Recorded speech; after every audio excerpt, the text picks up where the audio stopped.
A lot is being made of big men who have gone back to their alma mater and are now leading their teams to the NCAA tournament. Juwan Howard is one of them. Ewing. Patrick Ewing is another one. And one man who deserves to be on that list and is not getting nearly enough respect is Mr. Jeff Boals, a man who I tell people is my favorite coach of all time. Because it's true. Because I played for this man at Ohio State. I love him to death. He is making... And you're not just saying this now. You've said this to me before, any of this. So this is great. He's making his first NCAA tournament appearance as a head coach. Just what's going through your mind, Coach, when I say those words? Well, first off, to be in the company of Juwan Howard and Patrick Ewing, I think I was the best screen setter by far out of the three of us. But, just a surreal moment. When I took the job at Ohio University, I looked up at the banners at my press conference and saw the years that I played on some great teams.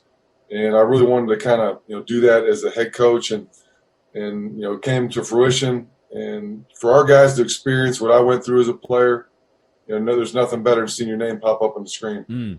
And, Coach, we have to ask you about just Ohio basketball in general, because I think a lot of people at home may not remember that, your team took Illinois, one of the favorites right now, just won the Big Ten tournament. You took them down to the wire. Jason Preston, one of the stars on your team, has 31 points in that game. And after the game, this is around Thanksgiving time, you said, now the world knows the talent we have at Ohio. So that kind of confidence that you have as a team, has that been able to carry over throughout the season? And do you expect to see it come to fruition as we get to the tournament?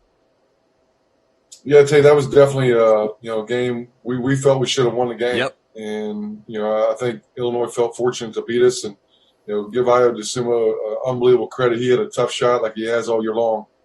But I think that gave us a lot of confidence, like you said. And then we, ran into Jason Preston got hurt. Yep. Missed 4 games at the end of December, start of January. Then we went 7 months total without a COVID, incident. And then February 2nd, we had one. And we were on a 21-day pause. And, we ended up playing 3 games in 5 days. And then the week before the conference tournament, we had 2 games canceled as well. So going into that Thursday game, that was our 4th game in 36 days. So I didn't know what to expect. But just really proud of our guys playing 3 games in 3 days and dominating, really. Put us in the mindset. So you guys, just for context for those listening that maybe don't have a bracket in front of you, you guys draw Virginia. You're a 13 seed. You'll be playing the 4 seed Virginia Cavaliers. Put us in the mindset of a mid-major, a smaller school. Because as Tate was setting that up, that you guys took Illinois to the brink as though that's not a moral victory, but that's like a thing that you should be proud of. But in your mind, you're like, yeah, we should have won that game. So, as we're looking at the NCAA tournament, we love smaller schools, Coach. But in your mind, you want to win these games. So put us in your position. How do you fight off this idea, this narrative of like, we're happy to be here. Let's celebrate that Ohio is back in the NCAA tournament. But at the same time, like, now let's go win some ball games. Yeah, it's to be honest with you, it's probably a good thing. None of our guys on our roster played in the MAC tournament before up in Cleveland. And so we went up there and sometimes it's great that you don't know what you don't know. So they felt no pressure. They're in the locker room for the games, joking around, laughing, listening to music. They were loose. They played loose and had a lot of fun playing. So I think it's the same, situation. You're playing a team, Virginia, who won the ACC. Tony Bennett's been awesome. I guess they're the defending champs. Yeah, technically, I guess they got to be. Yeah. We're playing the defending champs. So it was just a great opportunity for us. And ironically, I was at Stony Brook and played UMBC. We were the last team to beat UMBC before they played Virginia. Wow. In the NCAA tournament. So I'm trying to get Kevin Mara on the phone, see if he has one game eligibility left and get him back. Coach, we have to ask, because one of the players on your team is, he became a star in December after the Illinois game I brought up before. And that is, of course, Jason Preston, has an amazing story, becomes an all-MAC guard his junior season. But we know, the backstory with his mom and, that whole situation. So as we get closer to March and these stories and these characters and these players become center stage, how excited are you for, Jason to have that stage and to get that moment in the sun and have his, one shining moment, so to speak? Yeah, it started the Illinois game. He just 31 points. I think he had 8 assists, maybe no turnovers. And the world really saw what we knew. And, he had a kind of an up and down year with the injury and then the COVID pause. But the last 3 games in the conference tournament, he has been phenomenal. Yep. And I tell a lot of these NBA guys, like, his best basketball is ahead of him. 5 years ago, he 6 feet tall, 140 pounds, averaged 2 points a game in high school, didn't start any games, and goes to prep school. Freshman year, averaged 5 points a game.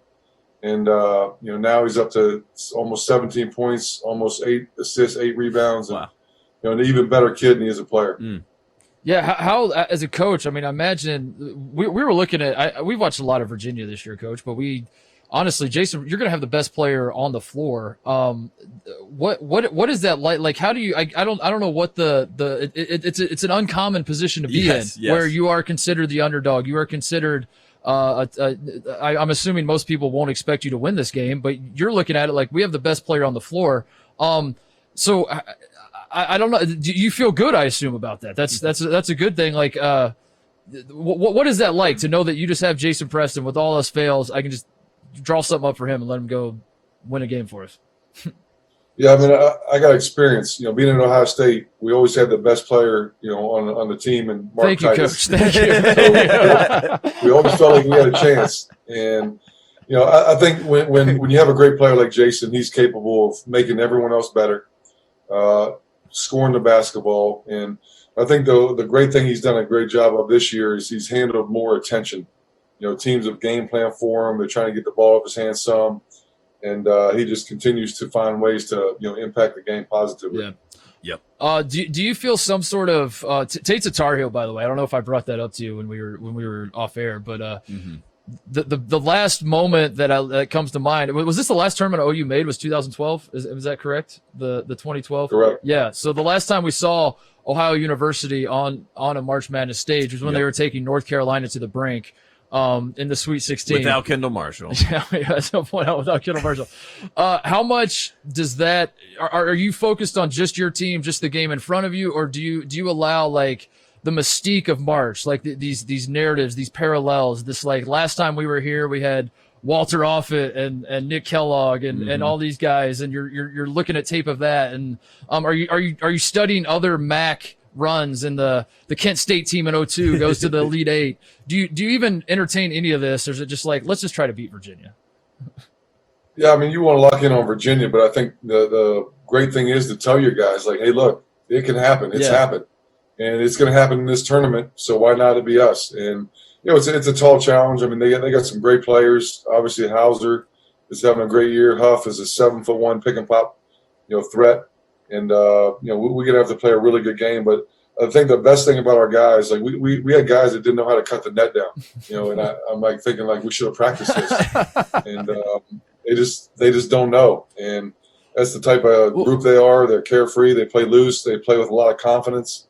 And, belief and confidence are two strong things. Well, one thing it looks like you did practice is dancing, post-game celebrations. My prediction is – you're not allowed to call your shot here, Coach, so I'll call it for you. You guys are going to beat Virginia, and you're going to unleash just the most ridiculous dance in the post-game celebration. How much thought do you put into these?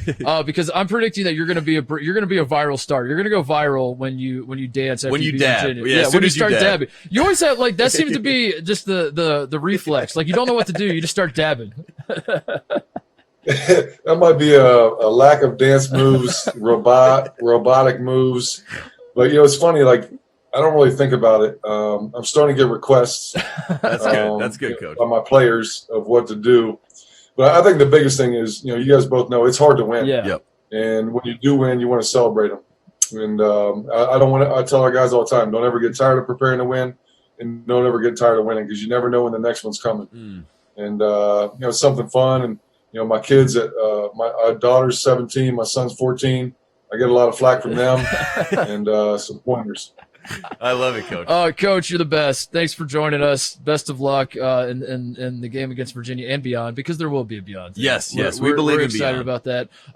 Representing the state of Ohio, just in general, you're a great ambassador for the school, and I love you dearly. I know we're still rolling. I'm not supposed to say all this, but this is me saying goodbye to you as though we're off the air. You're the best. I'll be rooting for you. Go Bobcats. Appreciate you guys. Thanks, Coach. Great. Hey there, thanks for watching Titus and Tate. For the full friend of the program experience, subscribe right below and come join us for all things college basketball. The action is heating up. Come join Titus and Tate.